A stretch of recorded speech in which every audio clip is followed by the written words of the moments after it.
Record.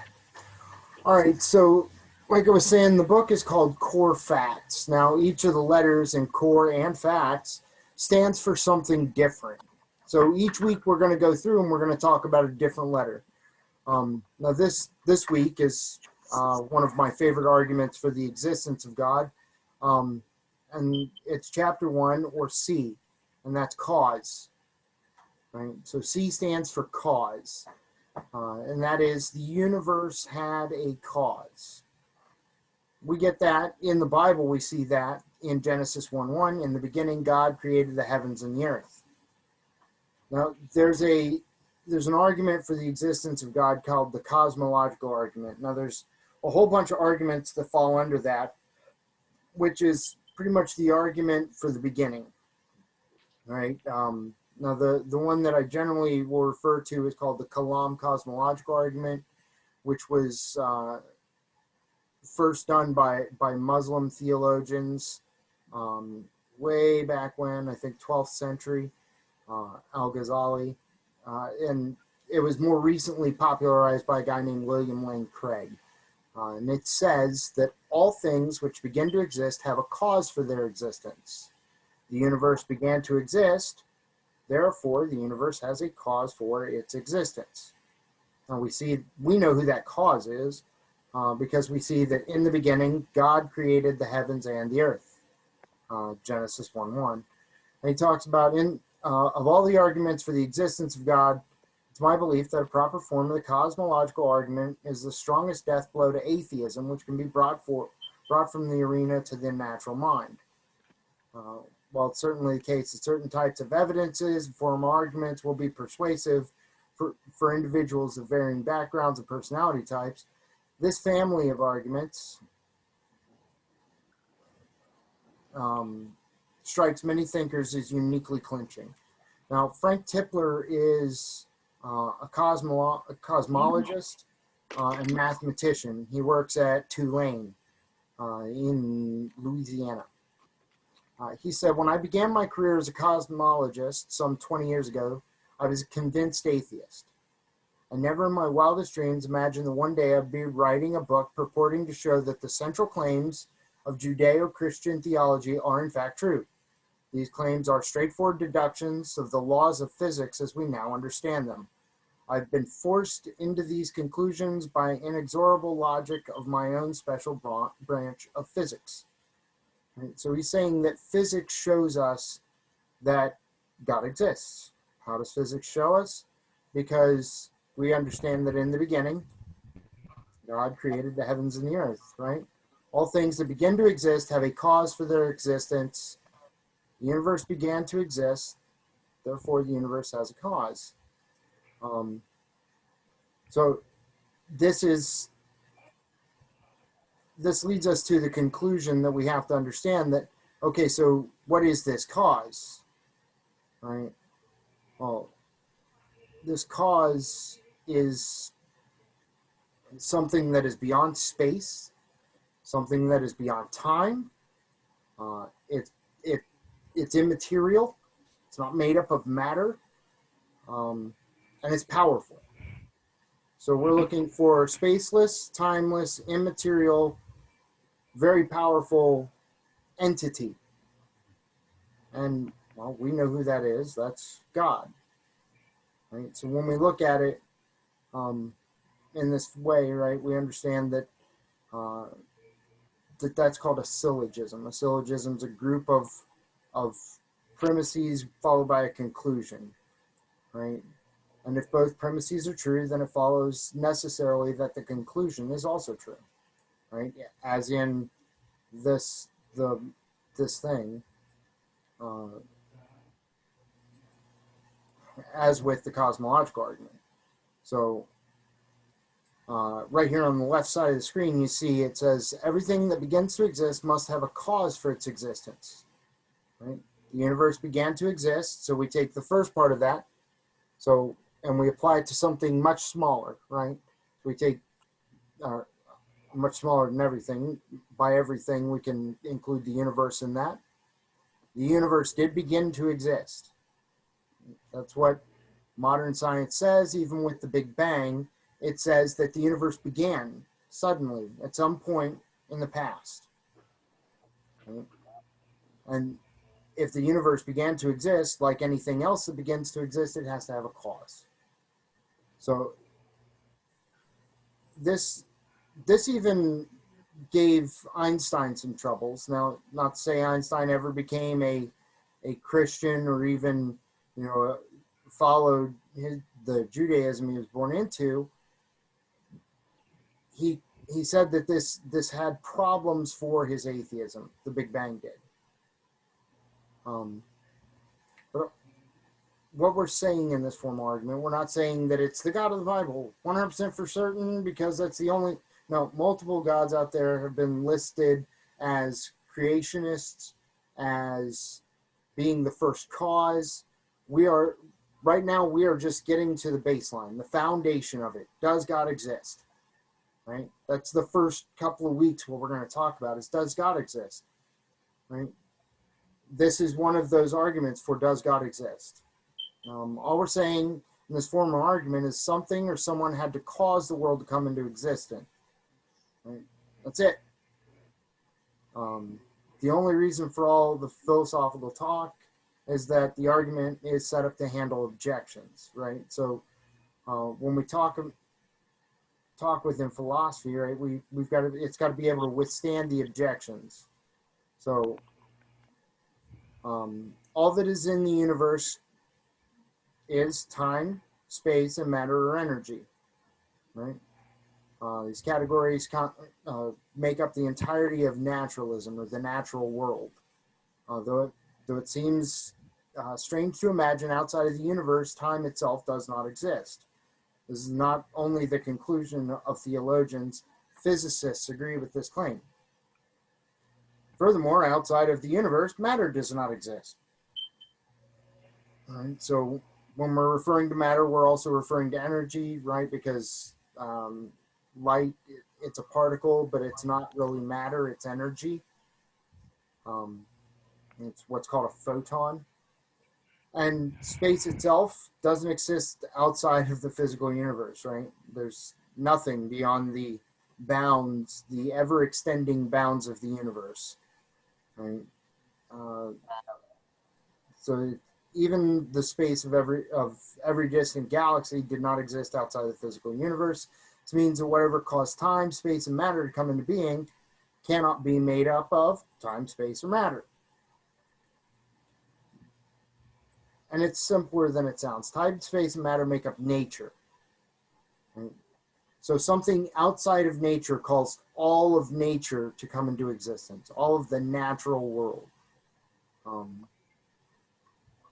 And it has to be from outside, because something can't make itself.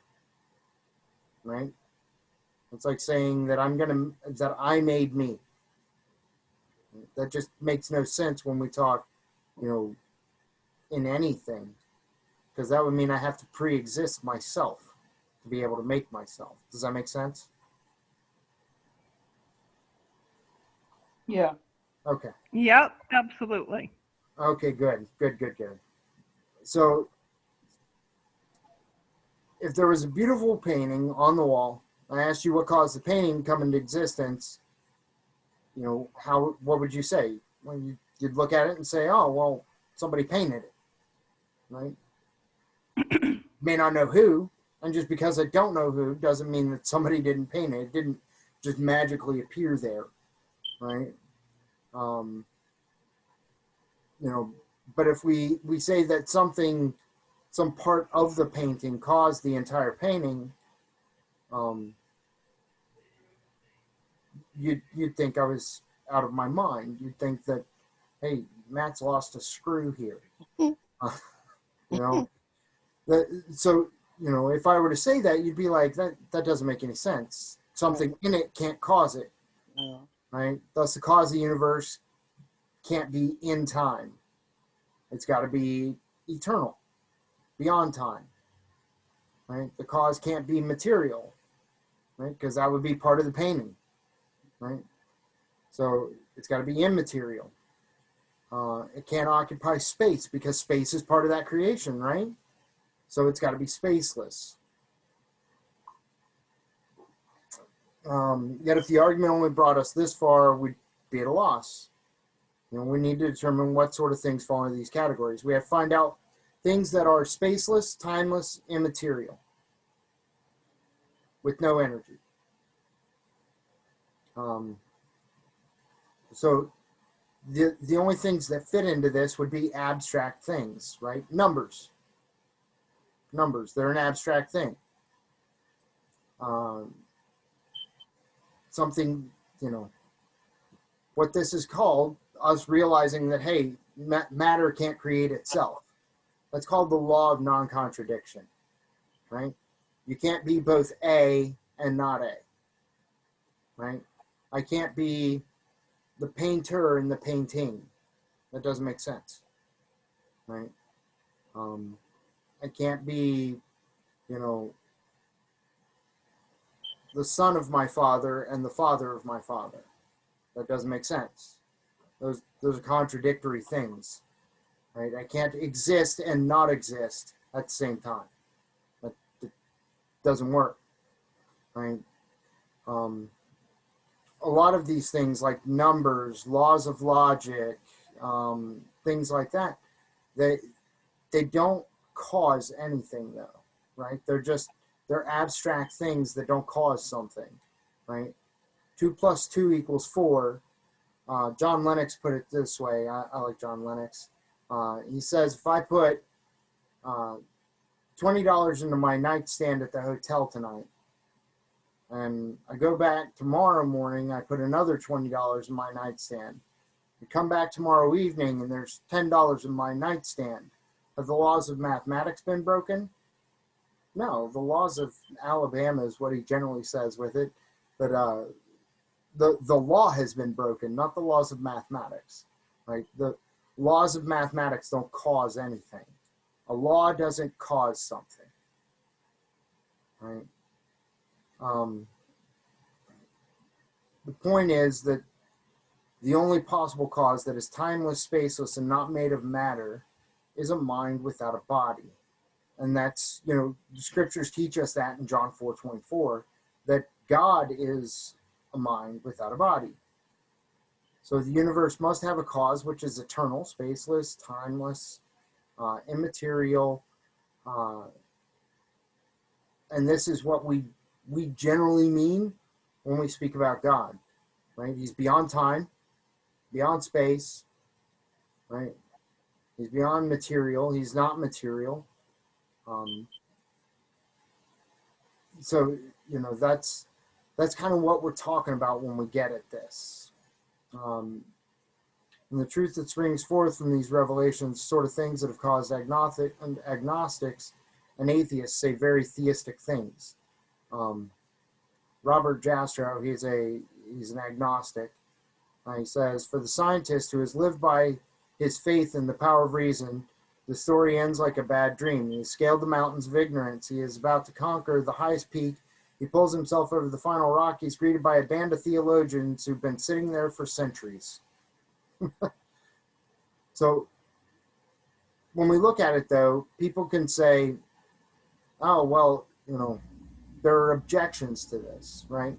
Oh, quantum physics. Now, you can say, hey, especially if you're like using this in evangelism, you can say, hey, I'm not an expert in quantum physics, but I'm willing to take your questions and I'll get back to you with what I find.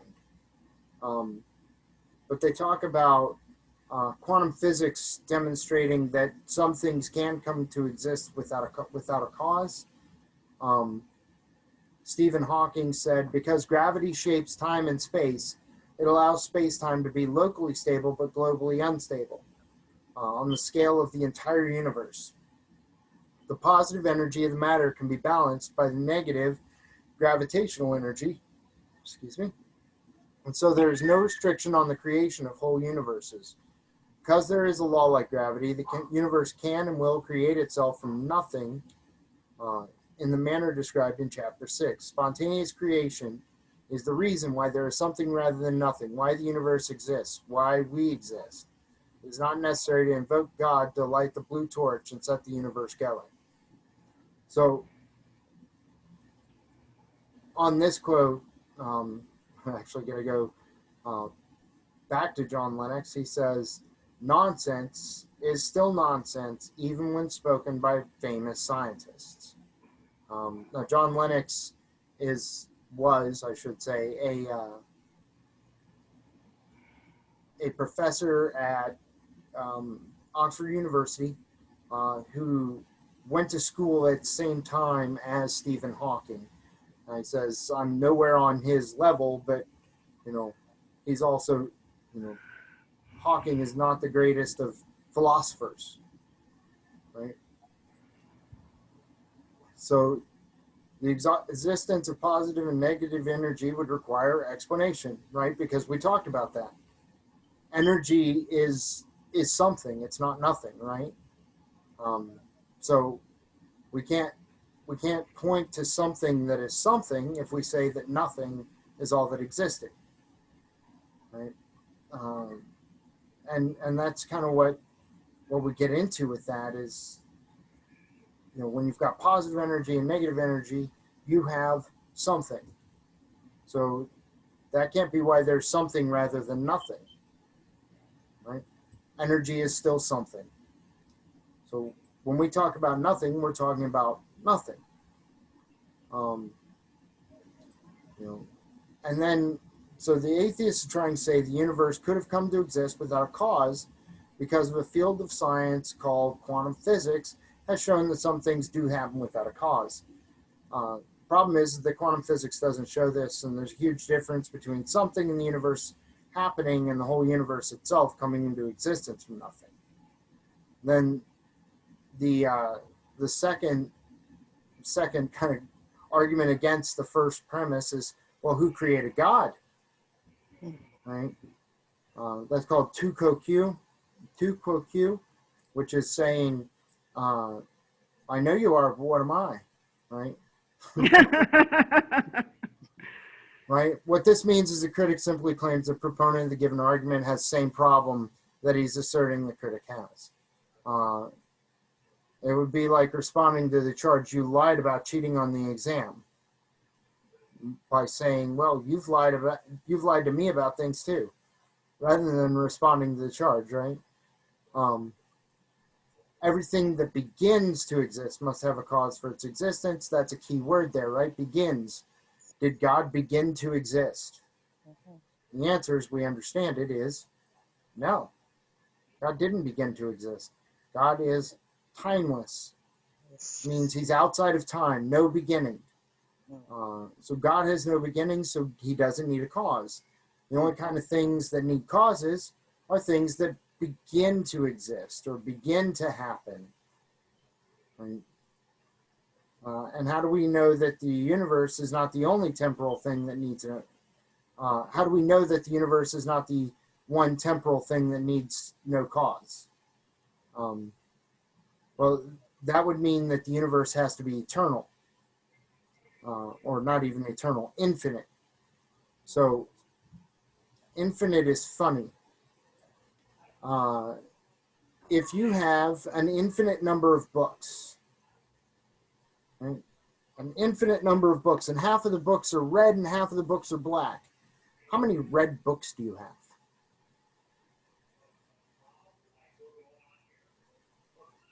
I'll give you a second on that one. You would have to have, 50%. huh? 50%. 50% of infinite. What's 50% of infinite? If I take a red book away, do I have the same number of black books or a different number of black books? Same number. Infinite, right? It has to be infinite because you can't subtract one from infinite. Okay. Infinite minus one is that's bad mathematics, right? So the way to think of it is how can you count forward from infinity and backwards from infinity to get to here now? You can't, right? So no matter how far back it goes, it has to have had a beginning, right? Think of it as a timeline, right? And you're here now in the middle of the timeline. You can't go back an infinite amount of time, otherwise you have no way to get here. It's like jumping out of a hole with no bottom. What are you going to put your feet on to push up? Mm. Right?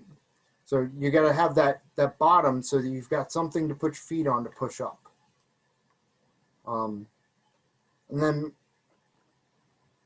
they claim that it's got a composition fallacy. One makes the mistake of the composition fallacy when he asserts that if something is true of the individual parts of something, it must be true of the whole. For example, someone might mistakenly say, dogs are made of atoms. Premise 2, atoms cannot be seen by the naked eye. Conclusion, dogs cannot be seen by the naked eye. Right? We understand that's false. And atheists will claim that, hey, that's what you're saying here.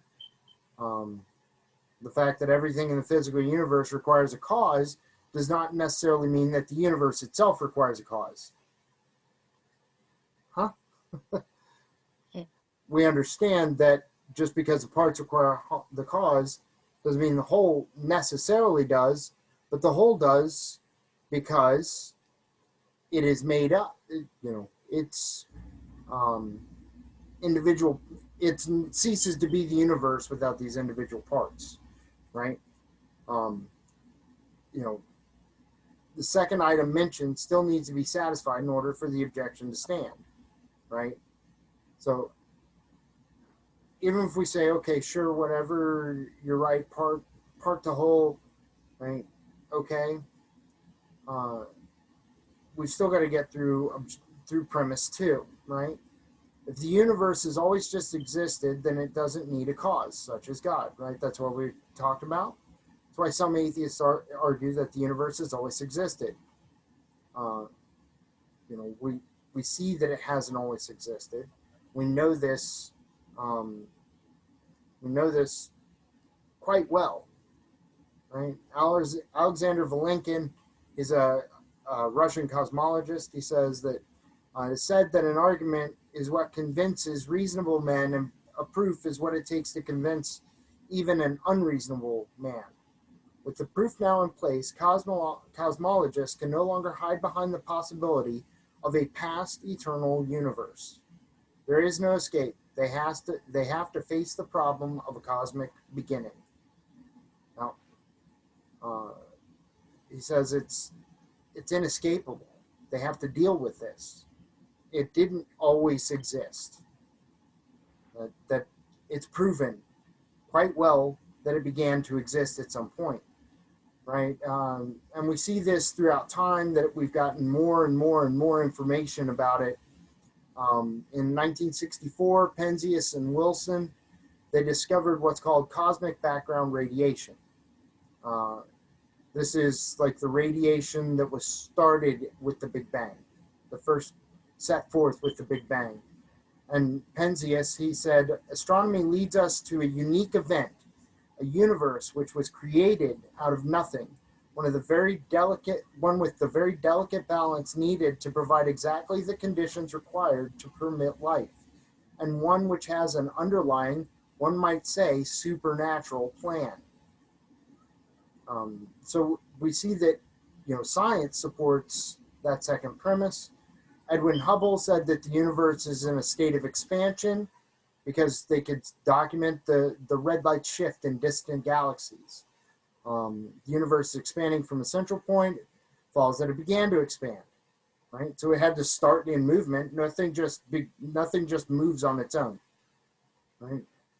So that means that something started it.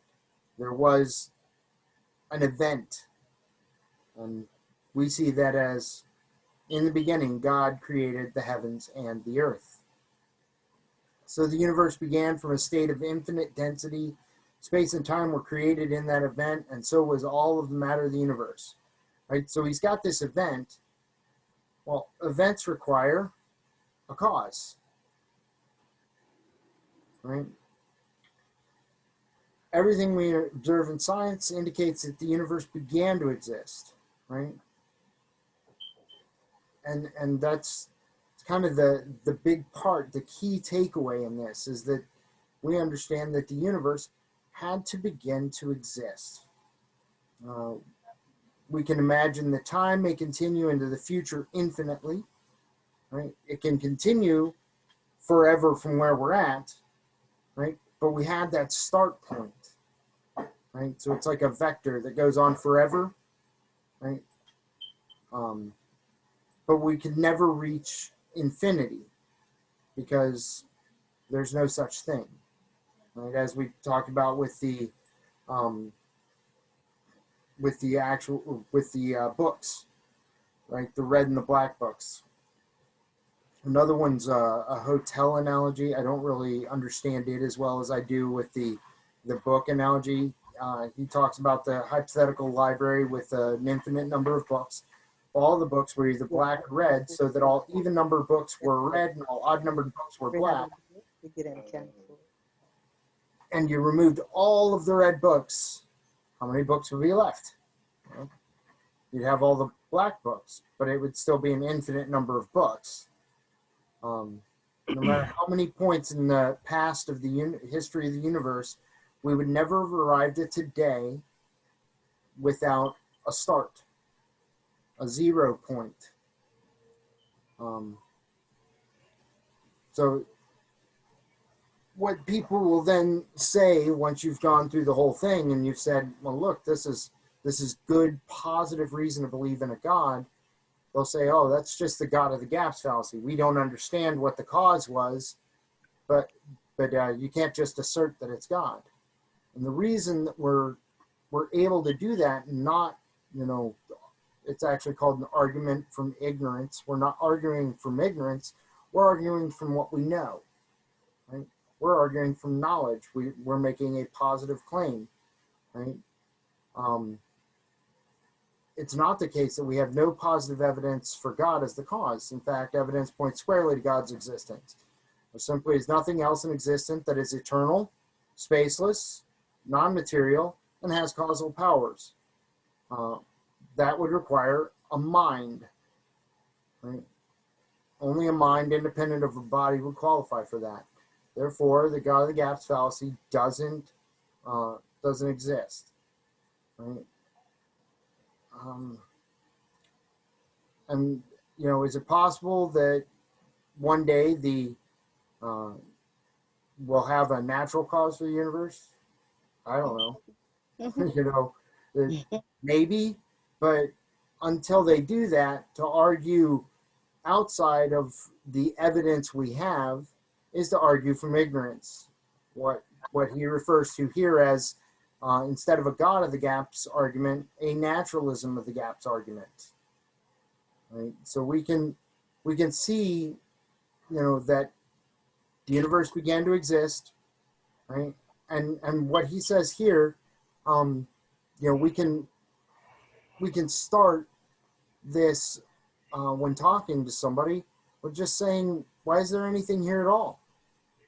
Right? Why does any of this exist? And then, kind of walk them through it. Can you think of anything that's ever started to happen or began to exist without something causing it? Right? He says, I often point out that from an early age, children are aware of the idea that something happens is caused by something else. For example, he says, when my daughter was 9 months old, I tossed a ball to her, see if she had developed the dexterity to catch it. Unfortunately, the ball bounced softly off of her head and she tumbled over. Right? But when she sat herself back up, she began to look around. She was investigating to see what had caused her to fall over. So we understand that, we understand that there's a cause for it. Right? When people say, oh, I believe in the Big Bang, you don't have to stop believing in the Big Bang to believe in God. Right? This shows us very clearly that there was an event that caused all of it to happen. And when we get through that event that caused it all to happen, we can see an explanation for the existence of the whole universe, right? We don't look inside of the universe to what made it, right? Because we know that something can't make itself. So something contained within the universe would have to have made itself. You know, we also have to notice, you know, that that in saying that it's not making itself, it's not forming itself, that it has to be something outside, not just something outside, but something that is able to be, it's able to have a mind, to think, to create. And in doing that, we are giving this good explanation for who God is and kind of a solid